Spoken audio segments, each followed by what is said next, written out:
제작진은 국내에 소음과 시동 꺼짐 등의 피해를 호소하는 세타2 엔진 차량 소유주들을 모아 차의 상태를 확인해 보기로 했습니다. 주행거리별로 어떤 차이가 있을까? 소음이 심하고 시동 꺼짐 증세가 있다는 2012년식 그랜저. 근래에 이제 시동 꺼짐을 겪었고요. 재시동을 했을 때는 약 15분 정도 동안 안 들어왔습니다. 이제 달릴 때 이제 고속 주행하다 보면은 엔진 회전수를 좀 높게 쓰잖아요. 그럴 경우 이제 한 3, 4천 이제 그쯤 왔다 갔다 쓰면은 이제 뭔가 튕기는 소리 아니면 뭔가 부딪히는 소리 그런 소리가 나니까.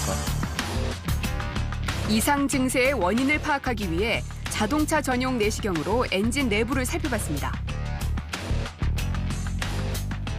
이 안에 이런 스크래치가 지금 많이 나 있거든요. 안쪽에. 아, 여기 스크래치입니까? 다? 네네. 그래서 이게 이제 간격이 좀 심해지면은 점점 이 스크래치가 많아지면서 간격이 피스톤과 그 링과 이 사이의 간격이 심해지면서 시동이 꺼질 수도 있는 거 부분도 있고 차가 뭐 부조를 한다든가 뭐 이런 증상이 있을 수도 있는 부분이죠. 엔진 실린더 외벽의 흠집은 주행거리가 길어질수록 더 깊고 굵게 파여 있습니다.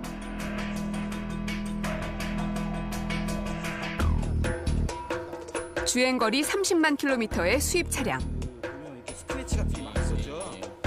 실린더 내부를 내시경으로 살펴보니 깨끗한 상태였습니다. 이 수입 차량과 HG 그랜저를 비교해보면 세타2 엔진의 실린더 내부 긁힘은 더욱 심각해 보입니다.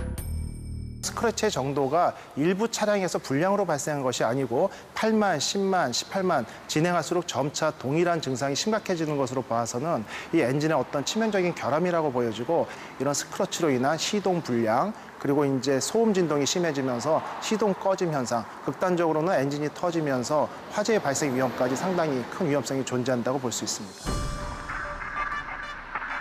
지난 2달 동안 국토교통부 산하 자동차 리콜센터에 접수된 세타2 엔진 결함 소비자 신고는 약 130건에 달합니다. 제보자는 베어링 결함이 가장 큰 문제라고 주장합니다.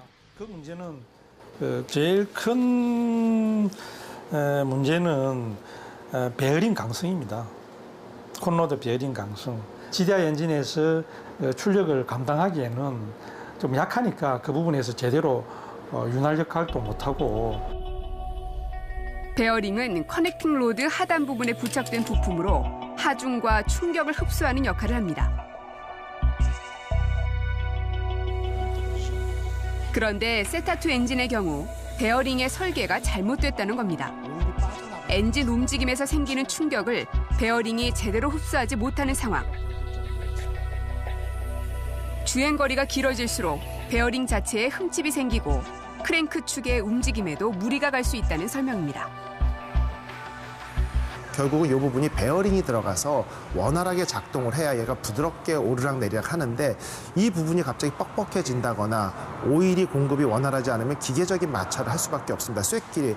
그러다 보면 온도가 급격히 올라가면서 실제 이게 잘 안 내려가겠죠. 잘 안 내려가다 보면 위에서는 강제로 폭발력으로 밀어주고 얘가 부드럽게 돌지 않는다는 얘기는 가장 얇은 부위, 약한 부위인 이 부분이 깨질 수 있는 거죠. 피스톤은 상하 직선 운동을 하면서 에너지를 만듭니다. 커넥팅 로드는 이것을 회전 운동으로 바꾸어 바퀴로 전달합니다. 이때 커넥팅 로드가 받는 부담을 가장 많이 흡수하는 부분이 베어링입니다. 그런데 베어링이 이 충격을 견디지 못하면 결국 엔진 파손이 일어난다는 겁니다. K5 화재 차량의 베어링을 자세히 살펴봤습니다. 심각한 상태의 흠집이 발견됐습니다. 다른 엔진의 베어링과 비교해보면 어떨까? 같은 제조사에서 만들어진 99년식 소나타와 2012년식 K5의 베어링은 육안으로도 차이가 있어 보입니다. 이게 이제 그 세타2 엔진용 베어링 메탈인데 폭이 좁죠. 그리고